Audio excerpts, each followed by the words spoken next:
Le monde ne récompense ni la voix la plus forte, ni le cœur le plus bienveillant. Il récompense celui qui apprend à garder l'esprit clair quand les autres paniquent, celui qui planifie en silence pendant que les autres courent après le bruit. On ne s'élève pas par hasard. On s'élève parce qu'on comprend ce qui fait agir les gens et, plus important encore, ce qui nous fait agir nous-mêmes. La stratégie n'est pas seulement une compétence, c'est une façon de voir. C'est reconnaître que le contrôle ne commence pas avec le pouvoir sur les autres. Il commence par la maîtrise de la tempête intérieure. Et c'est là que la plupart des gens échouent, non pas parce qu'ils sont faibles, mais parce qu'on ne leur a jamais appris à forger un esprit qui ne vacille pas, ne poursuit rien et ne plie jamais. Ce n'est pas sans raison que les stoïciens parlaient si souvent de clarté, de détachement et d'autodiscipline. Car la bataille n'est jamais vraiment à l'extérieur. Elle est d'abord intérieure. Et si vous pouvez gagner sur ce front, si vous pouvez vous ancrer dans la raison quand les autres se noient dans l'émotion, alors le reste du monde devient un échiquier sur lequel vous avancez calmement. Si vous êtes de ceux qui en ont assez d'être emportés par le chaos, qui sont prêts à concevoir une vie avec clarté, contrôle et dessein, alors abonnez-vous. Car chaque pas en avant est une rébellion silencieuse contre tout ce qui essaie de vous maintenir petit. La véritable stratégie ne crie pas. Elle ne mendie pas l'attention, ne s'annonce pas avec fracas. Elle naît dans les recoins silencieux de votre esprit, quand personne ne regarde, quand personne ne vous félicite, quand personne ne sait même que vous travaillez. Ce silence, celui avec lequel la plupart des gens sont mal à l'aise, est précisément là où la clarté commence à croître. Lorsque vous vous autorisez à rester immobile, à observer sans avoir besoin de réagir, vous commencez à voir ce que les autres manquent. La plupart des gens passent leur vie à essayer d'être vus, d'être entendus, se précipitant pour agir sans savoir pourquoi. Mais le stratège se déplace différemment.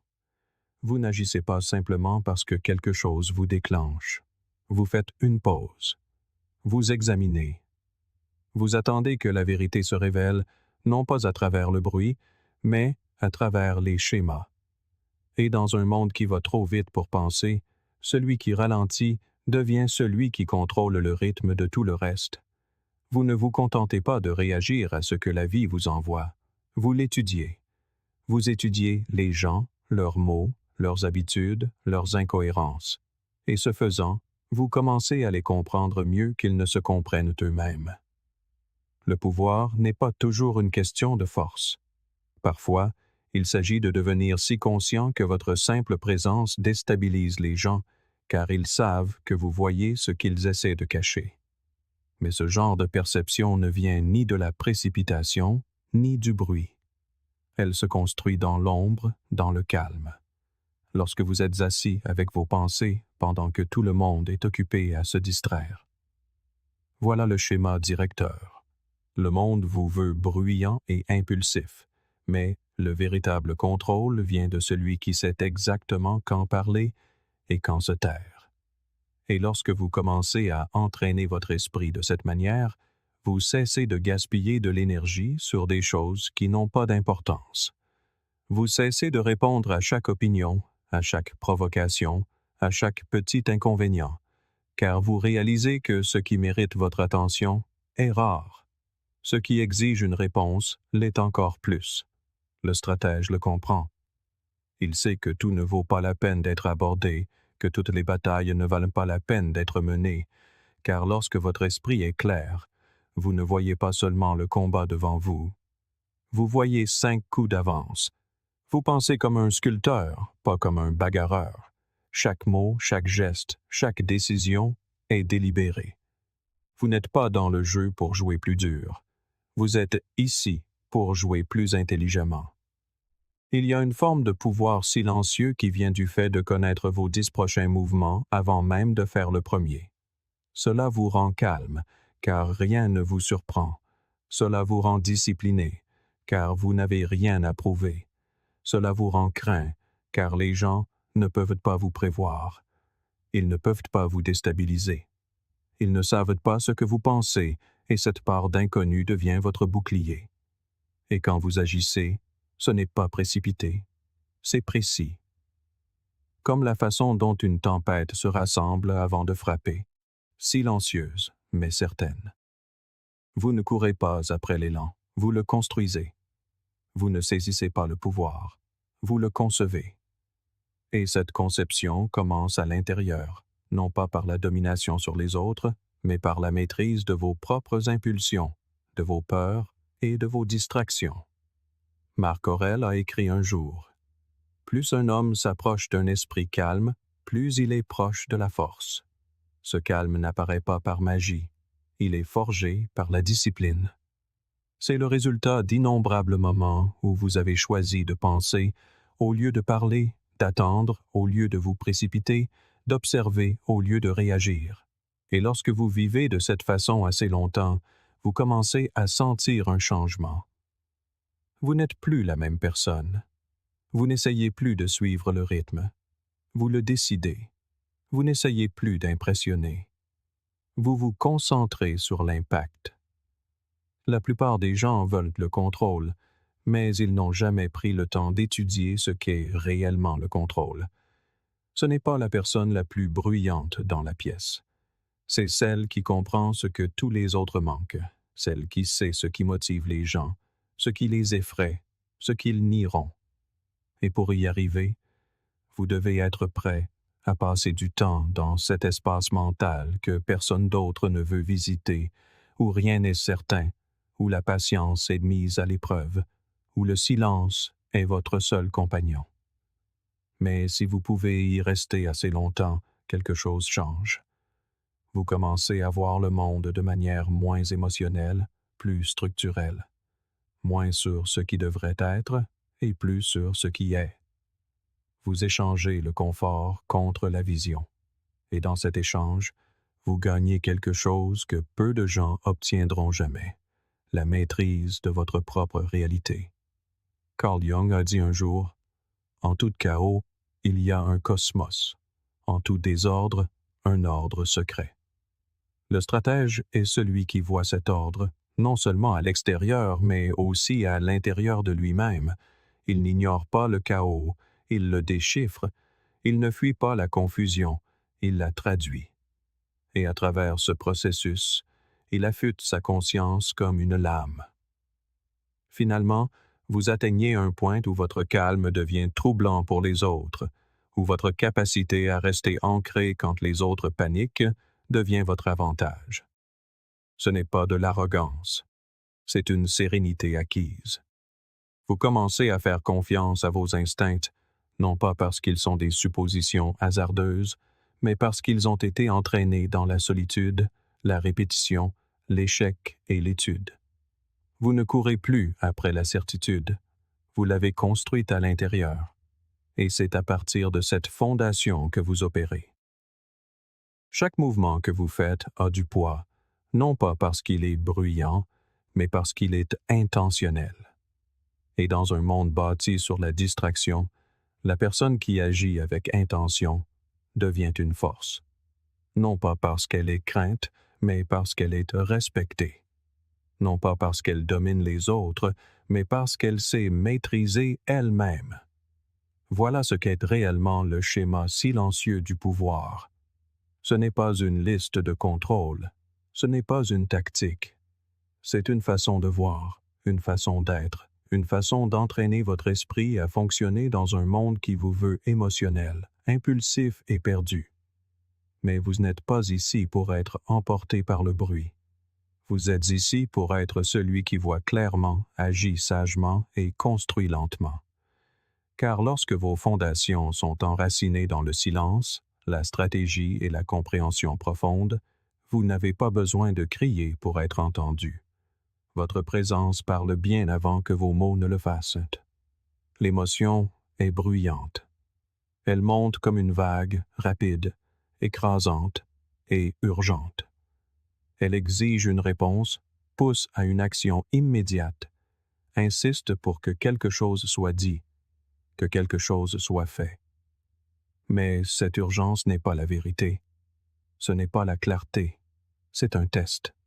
Et ceux qui ne le reconnaissent pas sont constamment guidés par ce qu'ils ressentent au lieu de ce qu'ils savent. Le stratège, le guerrier, comprend cette différence. Il ressent la même tempête que les autres. Simplement, il ne devient pas la tempête. Il ne laisse pas le bruit dicter le mouvement. Car le pouvoir ne réside pas dans l'absence d'émotion. Il réside dans la discipline de ne pas être gouverné par elle. Vivre stratégiquement, c'est aborder chaque situation en étant déjà conscient que l'émotion tentera de vous détourner. Elle essaiera de brouiller votre vision, de précipiter vos choix, d'obscurcir votre jugement. C'est pourquoi la préparation est importante. C'est pourquoi l'immobilité est pratiquée, afin que lorsque l'émotion se présente, elle ne trouve aucune place à la table de décision. Vous la reconnaissez, vous ne la niez pas, mais vous ne lui confiez jamais les rênes, car au moment où vous le faites, votre pouvoir se disperse. Vous perdez la capacité de voir clairement. Vous oubliez à quoi ressemble le jeu sur le long terme, et dans l'espace où vous devriez avancer avec détermination, vous réagissez avec confusion. Les stoïciens n'ont jamais prétendu être insensibles. Ils n'ont jamais cherché à s'arracher le cœur. Ce qu'ils ont maîtrisé, c'est la capacité de choisir quel sentiment méritait une action.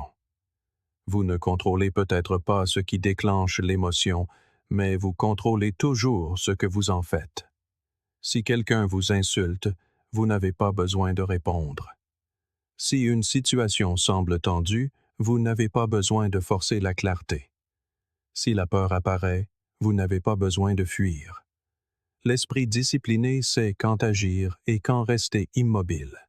Et parfois, le silence est la réponse la plus stratégique que vous puissiez offrir.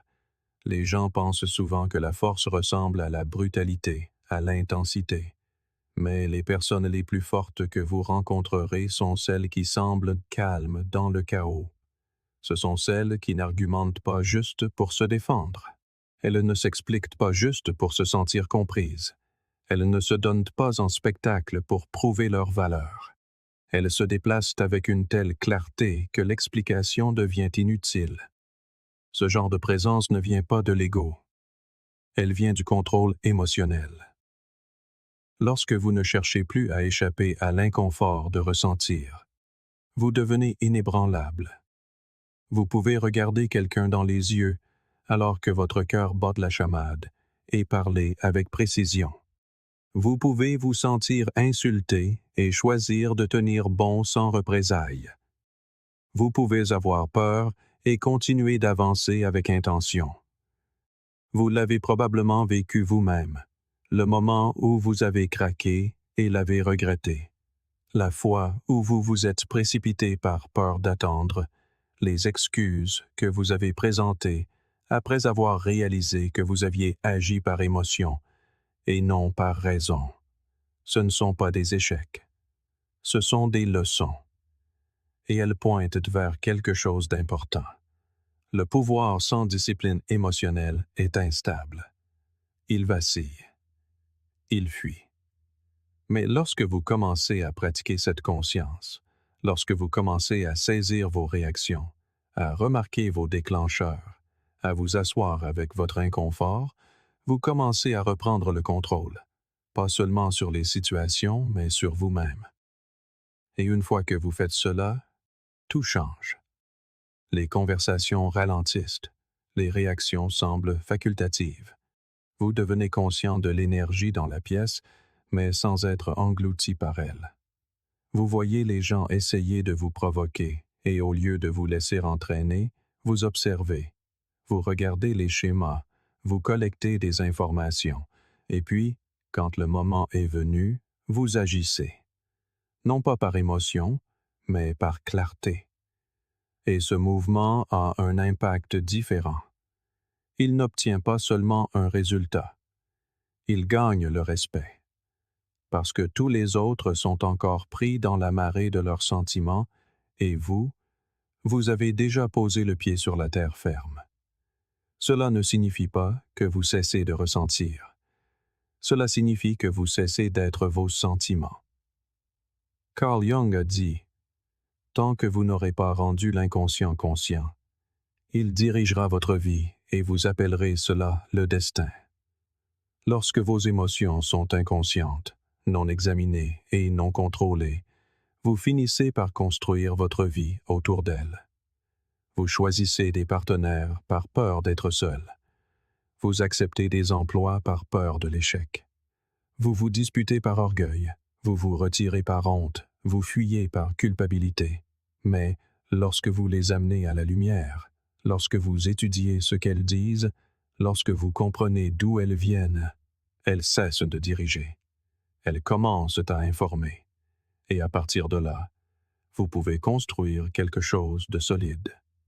Épictète enseignait « Ce qui compte, ce n'est pas ce qui vous arrive, mais la façon dont vous y réagissez. » Cette vérité est intemporelle.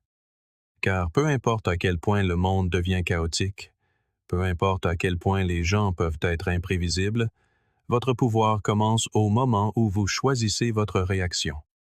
Ce choix est votre avantage. Cette discipline est votre liberté.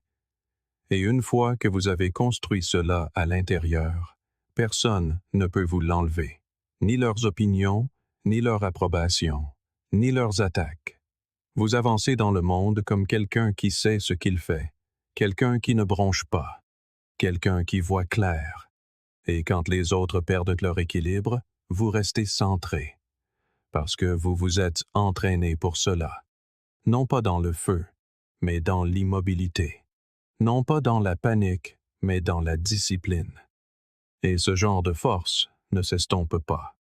Elle s'approfondit. Elle s'aiguise. Elle devient qui vous êtes. Les gens confondent souvent le chaos avec le pouvoir. Ils voient le bruit, les réactions rapides, les grands mouvements et supposent qu'il doit y avoir de la force derrière.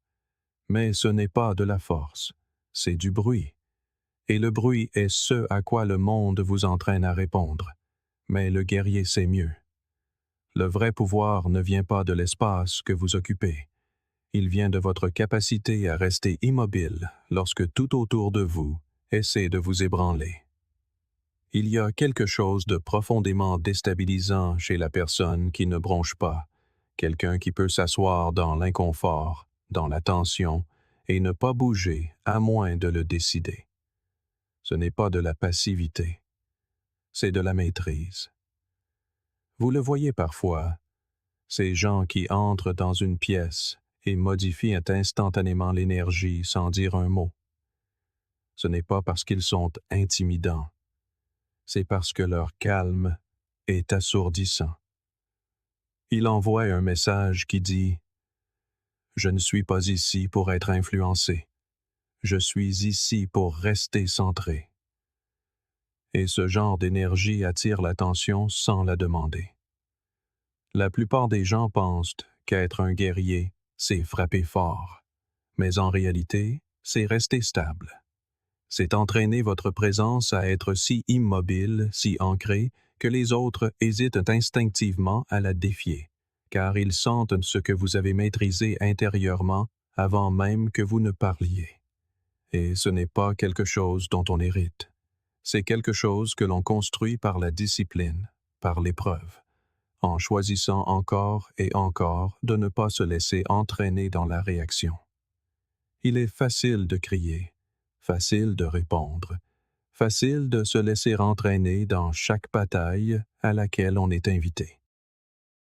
Mais le calme du guerrier se construit dans la décision de laisser passer 10 provocations sans s'engager, parce que vous savez que tous les conflits ne méritent pas votre attention. Vous ne protégez pas seulement votre paix. Vous en faites une arme. Vous la laissez créer de l'incertitude chez les autres. Ils ne peuvent pas deviner ce que vous pensez. Ils ne peuvent pas lire votre visage. Ils ne peuvent pas vous faire sortir de votre position. Et cette impénétrabilité devient votre bouclier. Le stoïcisme n'est pas la suppression, c'est l'expression à travers la discipline.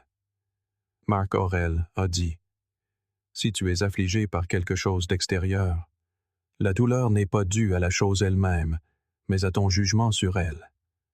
C'est ce que reconnaît le calme du guerrier. La situation n'est jamais ce qui vous brise. C'est la façon dont vous l'intériorisez. Et une fois que vous comprenez cela, vous cessez d'être réactif à chaque mot dur, chaque retard, chaque malentendu. Vous commencez à observer au lieu d'absorber. Et de là, vos actions deviennent plus nettes, plus propres, plus percutantes, car elles ne sont pas encombrées par la confusion ou l'ego. Un vrai guerrier sait que la vraie force réside dans la précision, pas dans la performance. Et lorsque votre état intérieur est calme, vos mouvements deviennent délibérés. Vous ne vous surpassez pas, vous ne vous précipitez pas. Vous attendez le bon moment, et quand il arrive, vous n'hésitez pas. C'est la différence entre la domination et le désespoir. Le désespoir agit frénétiquement. La domination agit avec le bon timing. Le calme vous permet de voir ce timing. Il vous donne la clarté pour frapper une fois, proprement, et vous éloigner sans avoir besoin de prouver quoi que ce soit de plus. Carl Jung a dit un jour, « Même une vie heureuse ne peut être sans une part d'ombre. Le mot « heureux » perdrait son sens s'il n'était pas équilibré par la tristesse. » C'est un rappel que le calme ne signifie pas un optimisme aveugle ou un détachement émotionnel. Il signifie l'équilibre. Il signifie être conscient de ce que vous ressentez, mais ne pas en être esclave. Il signifie savoir que l'obscurité existe, mais ne pas la laisser définir votre identité. Le calme du guerrier ne consiste pas à prétendre que les mauvaises choses n'arrivent pas. C'est savoir que vous ne serez pas brisé par elles quand elles arriveront. Il y a une sorte de gravité psychologique qui se forme lorsque vous traversez la vie sans le besoin constant d'expliquer, de défendre ou d'impressionner. Cela ne veut pas dire que vous vous en fichez. Cela veut dire que vous avez choisi ce qui vous importe. Cela signifie que votre temps et votre énergie ne sont pas librement disponibles, ils se méritent. Cette énergie, lorsque les autres la ressentent, les fait marquer une pause. Elle crée une distance, non pas parce que vous repoussez les gens, mais parce que votre énergie communique des limites. Et ces limites, enracinées dans le calme, exigent le respect sans dire un mot. Aristote croyait que l'excellence est une habitude, pas un acte. Et c'est exactement ce que devient le calme du guerrier. Une habitude. Un choix quotidien de rester ancré dans un monde accro au bruit. Quand les autres se précipitent pour réagir, vous respirez profondément. Quand le moment s'échauffe, vous le refroidissez. Non pas pour le spectacle, mais parce que vous savez que votre force n'a pas besoin d'être bruyante pour être réelle. La discipline nécessaire pour rester calme dans les moments de haute pression est l'une des formes de maîtrise les plus rares. Et quand vous la portez assez longtemps, elle cesse d'être quelque chose auquel vous devez penser. Elle devient qui vous êtes. Imaginez toute l'énergie que vous pourriez économiser en ne vous laissant pas entraîner dans chaque courant émotionnel. Imaginez combien d'erreurs vous pourriez éviter si vous faisiez simplement une pause, respiriez et répondiez quand vous étiez prêt, pas quand vos sentiments vous le disaient. C'est l'avantage, et avec le temps, il se compose. Vous devenez plus efficace, plus respecté, plus digne de confiance, car les gens savent que vous ne perdrez pas pied. Vous ne surréagirez pas. Vous réfléchirez. Vous écouterez. Et quand vous parlerez, cela comptera. Sénèque a écrit « Nul homme n'est plus malheureux que celui qui n'affronte jamais l'adversité, car il ne lui est pas permis de faire ses preuves. » Le calme n'est pas l'absence d'adversité. C'est la preuve que vous avez appris à y faire face sans plier. Et cette preuve devient votre présence. Elle devient la chose que les gens remarquent avant même que vous ne parliez. Elle devient la raison pour laquelle les gens vous font confiance dans le chaos et se tournent vers vous en cas de crise. Alors, lorsque vous portez ce calme, ne le remettez pas en question. Ne le diminuez pas pour mettre les autres plus à l'aise. Comprenez ce qu'il communique, comprenez ce qu'il protège et comprenez ce qu'il construit. Le monde n'a pas besoin de plus de réactions. Il a besoin de plus de réflexion. Il a besoin de gens qui peuvent se tenir dans le feu sans devenir le feu. Des gens qui peuvent sentir le poids du conflit et marcher quand même avec grâce. C'est le guerrier. Pas le plus bruyant de la pièce, mais le plus ancré. Celui qui marche en silence et laisse les autres résonner dans l'espace qu'ils ne contrôlent plus.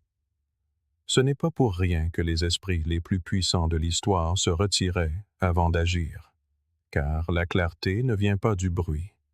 Elle vient de l'immobilité. Et dans un monde où tout le monde essaie d'être vu, d'être entendu, d'être validé, s'éloigner semble contre nature.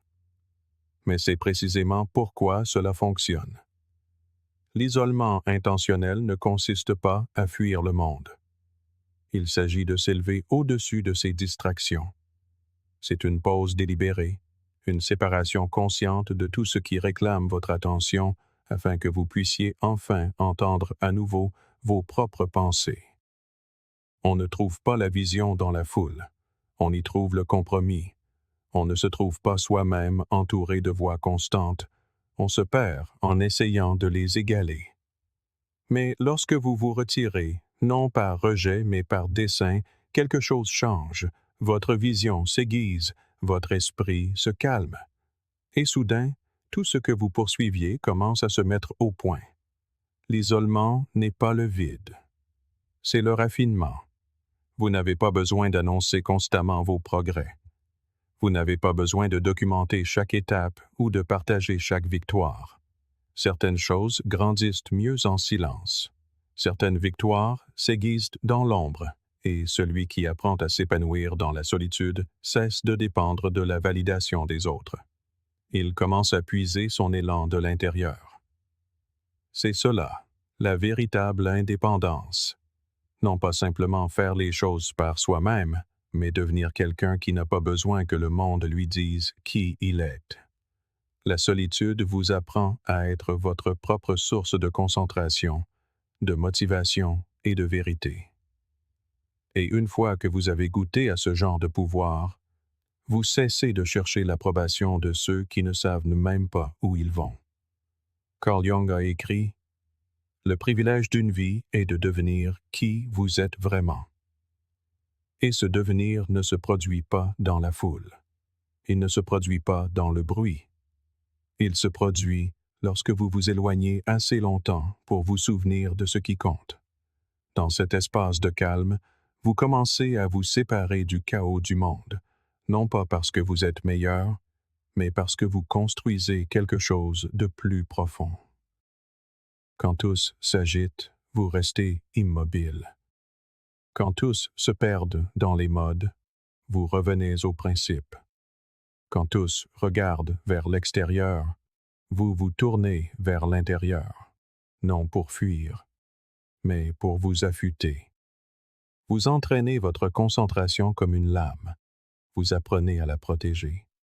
Vous apprenez à la diriger. Et finalement, elle devient si tranchante, si intentionnelle, que plus rien d'inutile ne peut survivre à votre attention. La solitude est l'architecte de la profondeur. C'est l'endroit où les objectifs superficiels meurent et où ceux qui ont du sens naissent. Vous cessez de courir après les choses simplement parce que les autres le font. Vous cessez d'accepter la vie que la foule vous tend et commencez à façonner celle que vous voulez vraiment. Il y a une puissance en cela. Il y a une paix en cela. Et il y a aussi une responsabilité, car une fois que vous connaissez vos valeurs, une fois que vous avez clarifié votre vision, vous ne pouvez plus prétendre l'ignorer. Le silence ne laisse aucune excuse. Il vous confronte à vous-même, et soit vous acceptez le défi, soit vous retournez au bruit dans l'espoir d'oublier. Mais celui qui persévère, qui lutte avec la solitude, commence à construire une vie qui ne peut être ébranlée par les opinions, les distractions ou l'inconfort passager. L'isolement intentionnel entraîne également la résilience, car lorsque vous cessez de dépendre des autres pour la stimulation, la direction ou la permission, vous forgez une force mentale qui ne s'effondre pas lorsque vous êtes ignoré, incompris ou sous-estimé. Vous ne paniquez pas quand le silence s'installe. Vous utilisez ce silence. Vous créez en lui. Vous vous élevez en lui. Le monde vous apprend à craindre d'être seul, car l'isolement menace tout ce qui est superficiel. Mais la solitude, lorsqu'elle est choisie, devient votre avantage. C'est la différence entre réagir émotionnellement et répondre stratégiquement. C'est le passage de la performance extérieure à l'alignement intérieur. Et dans cet alignement, votre rythme change, vos standards s'élèvent, votre vision s'étend au-delà de l'instant présent. Sénèque a dit un jour, « Si tu veux être aimé, aime-toi d'abord. » Cela commence dans la solitude. Cela commence lorsque vous êtes prêt à vous asseoir avec votre propre esprit assez longtemps pour comprendre ses forces et défier ses faiblesses. Lorsque vous faites cela, lorsque vous vous faites face pleinement, le monde cesse d'être si bruyant. Vous voyez à travers lui. Vous commencez à remarquer à quel point il est rempli de distractions déguisées en urgence. Et lorsque vous avez cette clarté, vous cessez d'être manipulé par les apparences. Vous cessez de vous engager dans des batailles futiles. Vous conservez votre énergie. Vous affinez votre cercle et vous apprenez à créer sans applaudissements. L'isolement vous apprend à devenir sélectif quant aux personnes, aux idées, aux informations et aux énergies. Vous cessez de laisser le chaos entrer dans votre monde simplement parce qu'il est courant.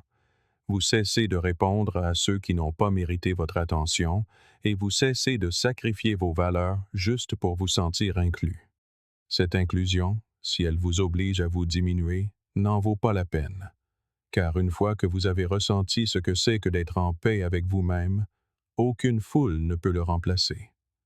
Vous réalisez que la solitude n'est pas une faiblesse, c'est un filtre. Elle vous montre qui vous êtes sans que le bruit du monde ne façonne votre identité. Elle vous montre quels objectifs sont vraiment les vôtres et elle vous donne l'espace pour les poursuivre avec précision. Épictète nous le rappelle. La liberté est le seul but digne d'être poursuivi dans la vie.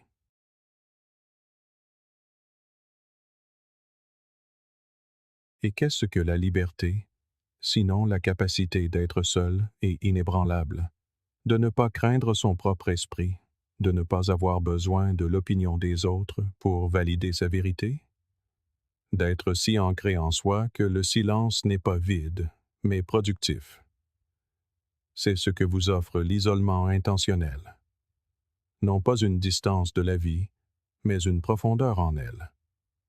Non pas un retrait des autres, mais une reconnexion avec vous-même.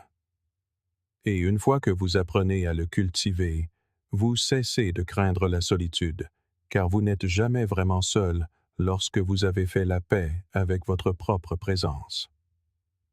Alors, éloignez-vous, non pour disparaître, mais pour vous souvenir, non pour fuir, mais pour reconstruire. Car à votre retour, vous reviendrez avec quelque chose de rare, la clarté. Et la clarté tranche le bruit. Elle parle sans crier. Elle avance sans hésiter. Elle guide sans avoir besoin de suivre. Le stratège le sait, le guerrier le vit, et celui qui s'entraîne en silence entre dans n'importe quelle pièce en détenant déjà l'avantage. Le détachement n'est pas l'absence de sentiment, c'est la maîtrise du sentiment. Ce n'est pas que vous ne vous souciez de rien, c'est que vous ne laissez plus ce qui vous est cher vous contrôler. Il y a une puissance tranquille dans le fait de pouvoir rester immobile alors que tout autour de vous tente de tirer sur votre identité, votre attention, votre valeur. Le détachement ne signifie pas s'éloigner de la vie. Il signifie la traverser avec clarté. Vous cessez de courir, car vous commencez à réaliser à quel point peu de ce que vous pensiez nécessaire définit réellement qui vous êtes. Et au moment où vous cessez d'essayer de tout agripper fermement, vous cessez de vous perdre dans le processus. Il existe une paix qui ne vient que lorsque vous arrêtez d'essayer de tout gérer à l'extérieur de vous. Cette paix ne vient pas en prétendant ne pas s'en soucier. Elle vient du fait d'être si profondément enraciné en qui vous êtes qu'aucun rejet, aucune distance, aucun silence ne peut vous défaire. Vous aimez toujours, vous donnez toujours, vous ressentez toujours, mais vous cessez de dépendre du résultat. Vous ne demandez pas aux autres de vous compléter. Vous n'avez pas besoin qu'ils soient d'accord avec vous. Vous ne vous effondrez pas lorsqu'ils partent, car vous avez cessé de placer le sens de votre identité entre leurs mains. C'est cela, le détachement. Non pas parce que vous ne valorisez pas la connexion, mais parce que vous avez enfin appris à vous connecter sans vous perdre. Sénèque dit « Le plus puissant est celui qui a pouvoir sur lui-même. » Le détachement est ce pouvoir. Il vous permet de vous éloigner du chaos sans explication. Il vous permet de ressentir le désir sans devenir désespéré. Il vous permet de profiter de ce que vous avez sans craindre sa perte. Et c'est rare, car la plupart des gens vivent en s'agrippant à des gens qui ne les respectent pas, à des rôles qu'ils ont dépassés, à des résultats qui n'ont jamais été sous leur contrôle. Ils appellent cela la loyauté, la passion ou l'engagement. Mais en réalité, c'est la peur. La peur d'être seul, la peur de ne pas être assez, la peur de ne pas être vu. Mais quand vous commencez à pratiquer le détachement, ces peurs s'estompent. Vous cessez de voir la perte comme un reflet de votre valeur. Vous cessez de donner du poids aux opinions de ceux qui n'ont pas mérité votre vulnérabilité. Vous commencez à comprendre que ce qui reste, restera, et que ce qui part n'a jamais été vraiment aligné. Vous devenez patient avec le changement. Vous cessez d'exiger des conclusions. Vous cessez de forcer la clarté. Vous laissez la vie se dérouler sans essayer de la faire entrer de force dans vos attentes. Cela ne vous rend pas indifférent. Cela vous rend sage. Et la sagesse, par nature, est silencieuse. Elle ne supplie pas. Elle ne poursuit pas. Elle ne s'attache pas à tout ce qui semble bon sur le moment. Elle attend. Elle observe. Elle permet. Et de cette immobilité, elle décide. Carl Jung a dit un jour, « Ce à quoi vous résistez persiste. » C'est précisément pourquoi le détachement est important. Plus vous vous accrochez, plus vous cédez de votre pouvoir, plus vous essayez de contrôler les gens, les résultats ou le temps, plus vous souffrez. Mais lorsque vous desserrez votre emprise, lorsque vous respirez et permettez, vous créez de l'espace pour la croissance, pour la vérité, pour la liberté. Le détachement vous donne la liberté, car il supprime votre dépendance aux résultats. Et sans cette dépendance, vous commencez à agir depuis un lieu de clarté plutôt que de peur. Vous cessez de manipuler. Vous cessez d'essayer de gagner les gens. Vous cessez de jouer un rôle juste pour être choisi. Vous dites votre vérité, non pour convaincre, mais pour exprimer. Vous vous montrez, non pour impressionner, mais pour être authentique. Et si cela ne suffit pas à quelqu'un, vous ne pliez pas.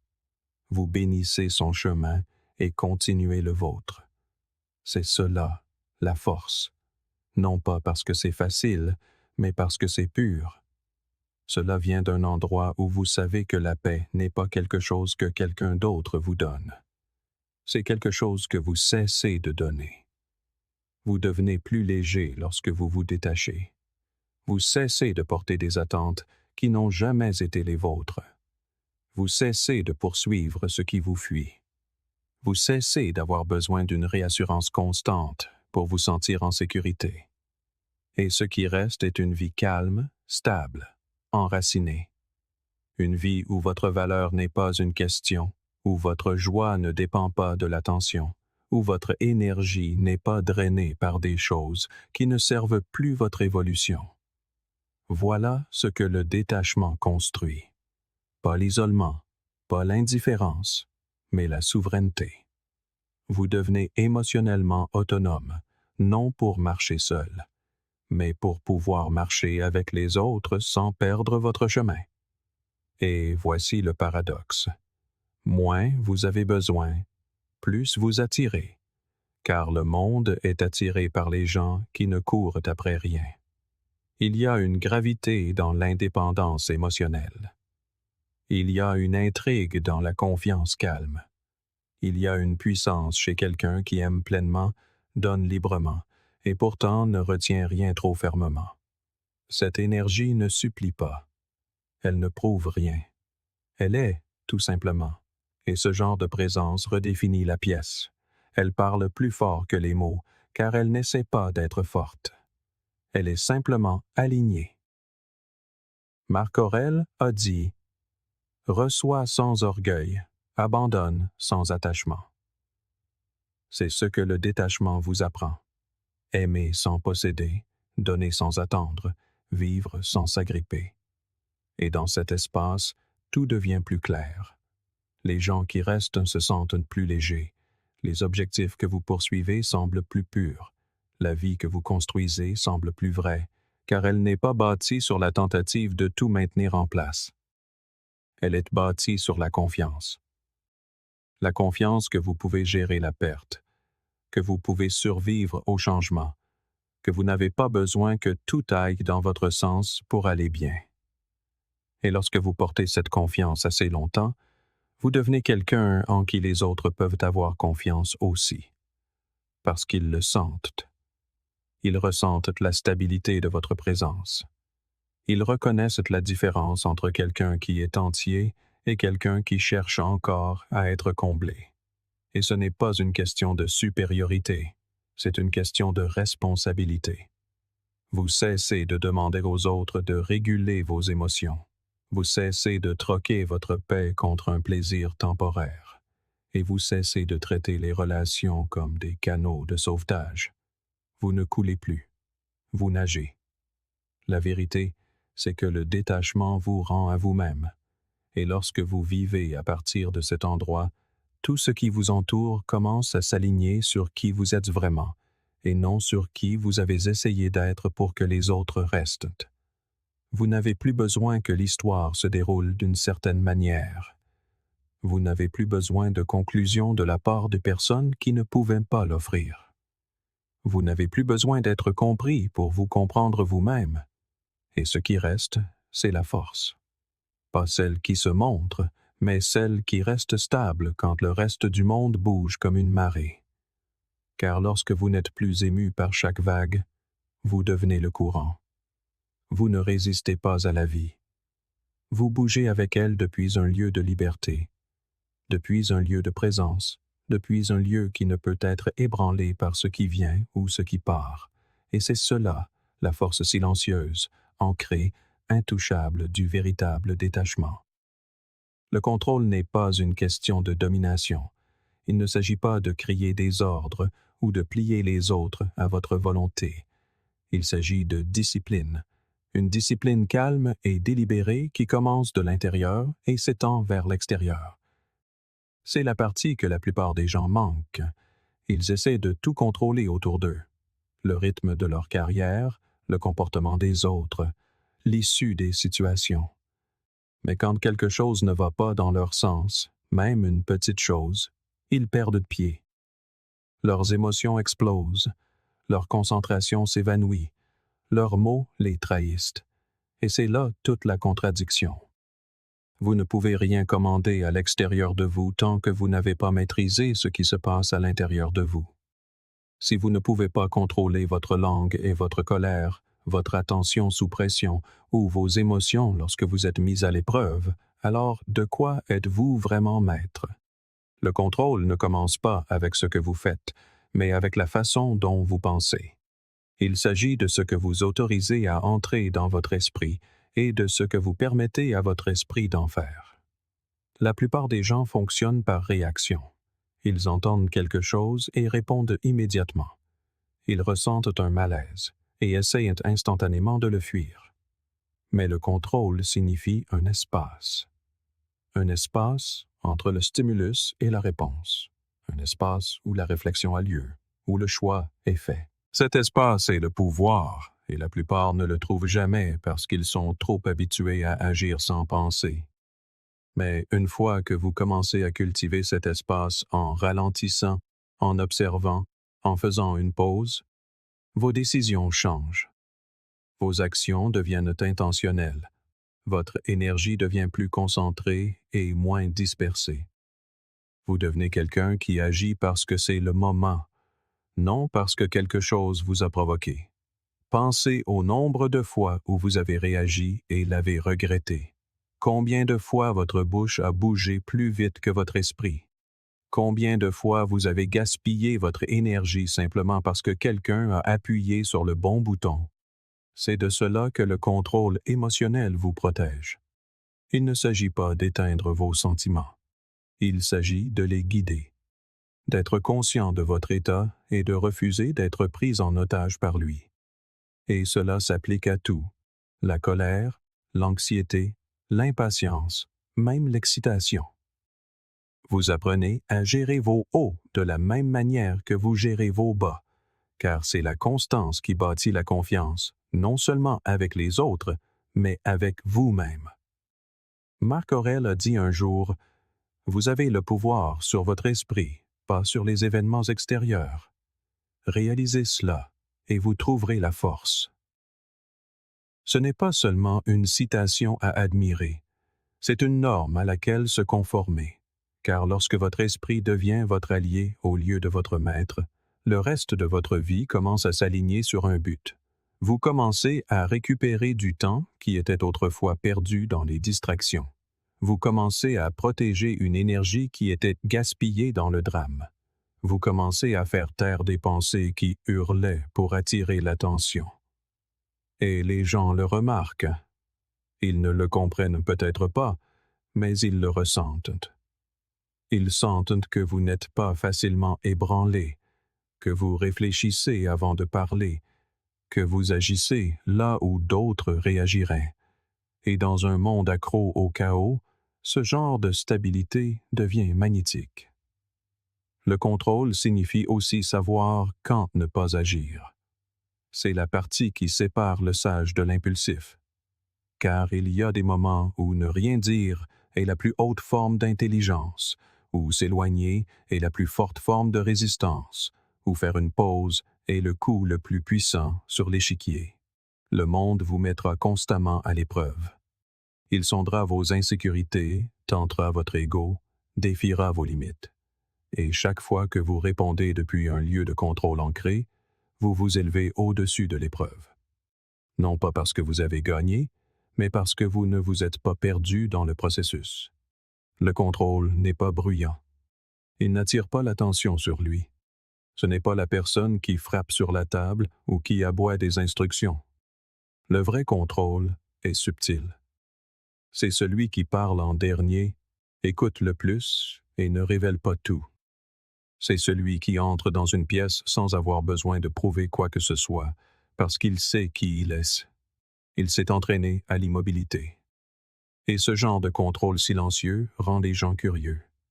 Ils les mettent mal à l'aise, car ils réalisent qu'ils ne peuvent pas vous prédire. Ils ne peuvent pas vous provoquer. Ils ne peuvent pas vous entraîner dans le courant dans lequel ils sont coincés.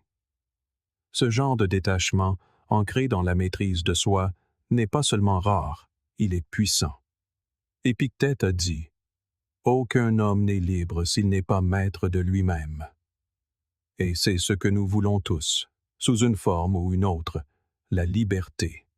La liberté de nos déclencheurs, la liberté de nos vieilles habitudes, la liberté de l'attraction constante de tout ce qui est extérieur à nous.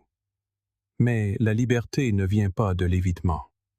Elle vient de l'engagement, de la prise de conscience de vos impulsions et du choix de ne pas leur obéir, de l'observation de vos pensées et de la décision de laisser certaines passer sans les transformer en action, du choix du long terme plutôt que du court terme, même lorsque c'est inconfortable, surtout lorsque c'est inconfortable. Et voici la vérité: Le contrôle prend du temps. On ne se réveille pas ancré. On le construit jour après jour, pensée par pensée, réaction par réaction. Vous échouerez. Vous direz des choses que vous ne pensiez pas. Vous retomberez dans de vieilles habitudes. Mais chaque fois que vous vous surprenez, vous grandissez.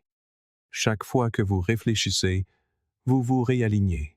Chaque fois que vous revenez à vous-même après avoir perdu le contrôle, ce retour se fait plus rapidement. Et avec le temps, cela devient votre état de base. Pas la perfection, mais la conscience. Pas l'absence d'émotion, mais la stabilité. Quand vous contrôlez votre attention, vous contrôlez votre esprit. Quand vous contrôlez votre esprit, vous contrôlez votre énergie.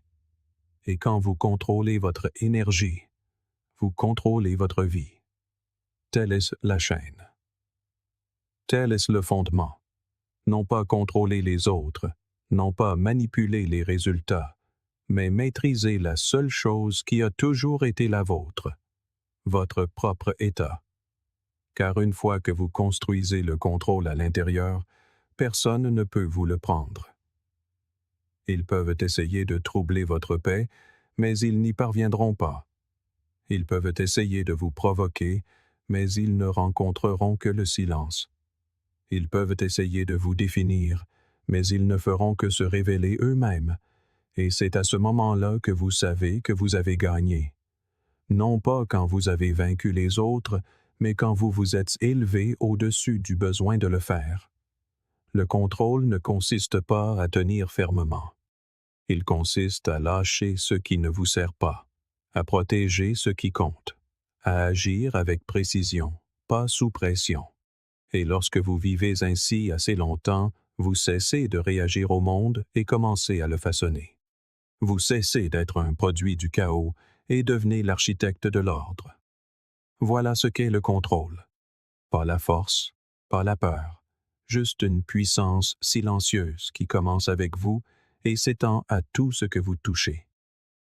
La plupart des gens attendent que le changement les force à agir. Ils attendent que les choses s'effondrent, que le temps soit écoulé, qu'il n'y ait plus d'autre option que de s'ajuster. Mais alors, l'avantage a disparu. Le véritable stratège n'attend pas que le chaos arrive. Il l'anticipe. Il observe les schémas. Il lit les courants sous-jacents. Il entraîne son esprit à plier avant que la pression ne l'exige, car il sait que l'adaptation n'est pas une réaction, c'est une conception. Et lorsque vous apprenez à concevoir votre réponse avant que le monde ne l'exige, vous vous déplacez avec une sorte de vitesse silencieuse, difficile à suivre et impossible à arrêter. L'adaptation n'est pas bruyante. Elle n'est ni frénétique ni dramatique. Elle est d'abord interne. C'est la conversation que vous avez avec vous-même lorsque les choses changent de manière inattendue et que vous choisissez non pas de paniquer, mais de vous ajuster. Vous ne trahissez pas qui vous êtes. Vous affûtez qui vous êtes. Vous faites évoluer la forme, pas le fondement. Et c'est la différence entre ceux qui restent solides sous la pression et ceux qui se brisent. L'esprit non entraîné résiste au changement et appelle cela de la loyauté. Le stratège embrasse le changement et appelle cela de l'intelligence. Car rester le même dans un monde qui bouge constamment n'est pas de la force, c'est du déni. Et le déni est ce qui aveugle les gens aux opportunités jusqu'à ce qu'elles leur passent sous le nez. Il y a une peur naturelle qui accompagne le changement. C'est humain. Mais la peur n'est dangereuse que lorsqu'elle devient résistance. Lorsque vous croyez vous perdre en évoluant, lorsque vous pensez que chaque ajustement est un compromis, c'est là que la croissance meurt. Mais la vérité est que vous n'abandonnez pas vos valeurs lorsque vous vous adaptez. Vous les exprimez plus efficacement. Vous cessez de vous accrocher à des méthodes qui ne fonctionnent plus. Vous cessez de vénérer des identités dépassées. Vous cessez de suivre des schémas qui ne correspondent plus à la personne que vous êtes devenue. S'adapter, c'est se mettre à jour, non pas pour impressionner le monde, mais pour le traverser avec plus de sagesse. Sénèque a dit un jour, « Le destin guide celui qui consent et entraîne celui qui refuse. » Et c'est là toute l'essence de la chose.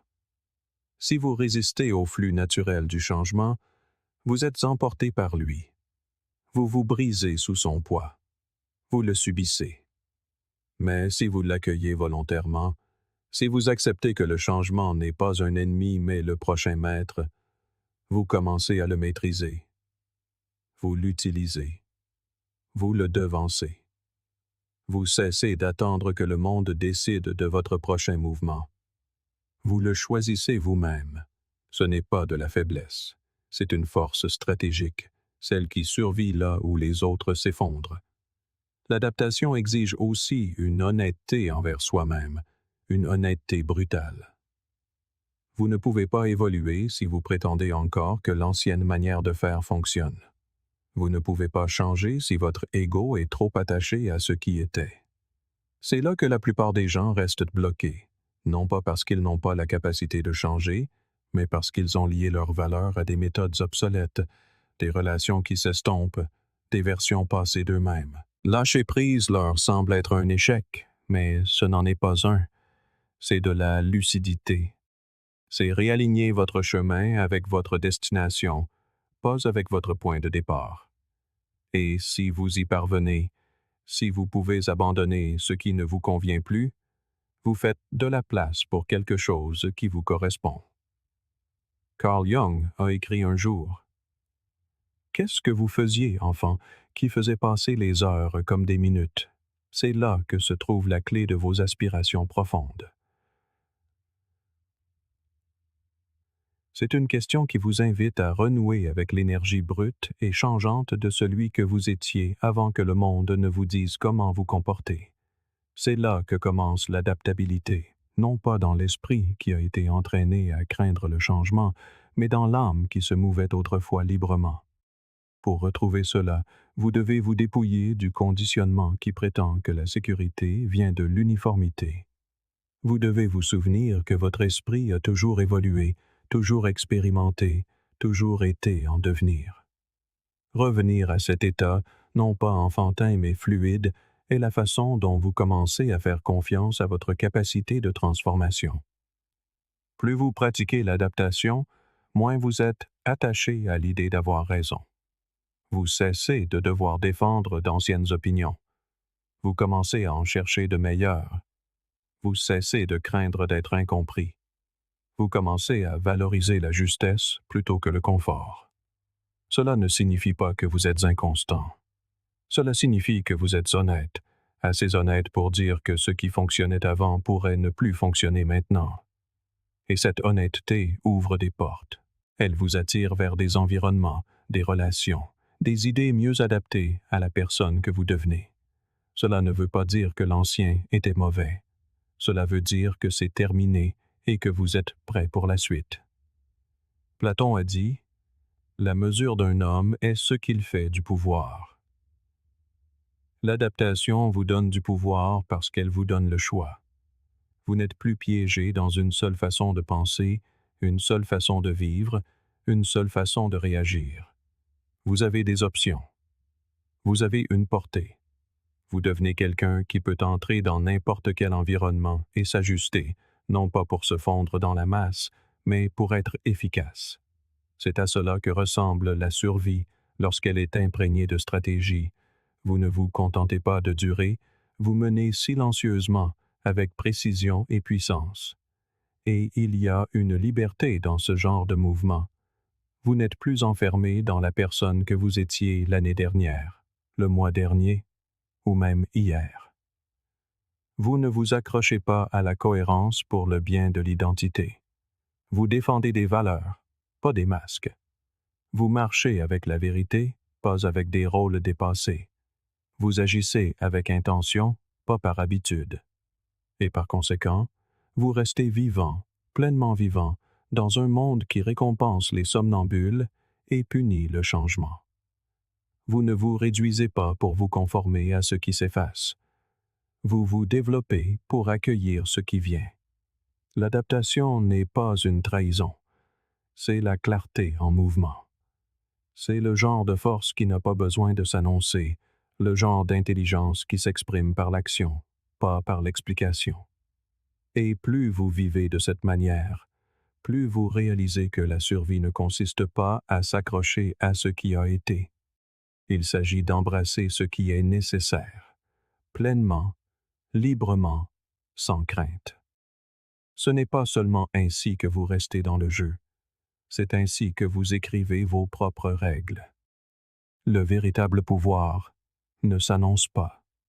Il n'en a pas besoin. Il entre silencieusement, pleinement formé, parfaitement centré, et tout le reste s'ajuste autour de lui. C'est l'énergie de quelqu'un qui a fait le travail, le profond travail intérieur de la maîtrise de soi, non pas pour le spectacle, mais pour la vérité. Un roi n'a pas besoin d'être bruyant car il est déjà aligné avec quelque chose de plus grand que son ego.